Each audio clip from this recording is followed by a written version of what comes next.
আজকে দেখো তোমাদের জন্য আমি কি নিয়ে এসেছি। তো এটা হিউম্যান হেয়ার, একদম রিয়েল হেয়ার। এটাতে তোমরা শ্যাম্পু করতে পারবে, মাস্ক দিতে পারবে, সিরাম দিতে পারবে, টাং করতে পারবে, কার্ল করতে পারবে, স্ট্রেটনিং স্মুথনিং করতে পারবে, প্লাস নিজেদের রিয়েল হেয়ারে যা যা করি আমরা তাই তাই এটাতে করতে পারবো। এবং যাদের সামনে ফন্ডে অনেক কম হেয়ার আছে তারা কিন্তু এই রকম স্ট্যান্ড ইউজ করতে পারবে। তো আমি স্ট্যান্ডগুলো লাগিয়ে তোমাদেরকে দেখাচ্ছি। এটা তোমরা নিজেরাই একাই লাগাতে পারবে, খুব সহজ। দুদিকে ক্লিপ আছে।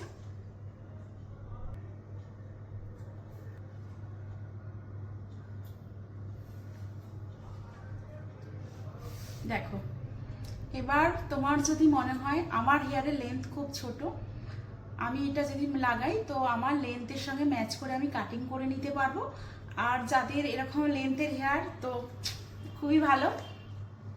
এর থেকে বড় কথা, কালার স্ট্যান্ডগুলো তোমরা যদি লাগাও তাহলে নিজেদের হেয়ারে আর কালারও করতে হচ্ছে না এবং কত হেভি একটা লুক লাগছে। দেখো, খুবই ন্যাচারাল লাগছে, মনে হচ্ছে আমি এক্সটেনশন লাগিয়েছি। তো তোমরা যদি এরকম স্ট্যান্ড আমার কাছ থেকে নিতে চাও তো আমার নাম্বারে কন্ট্যাক্ট করো।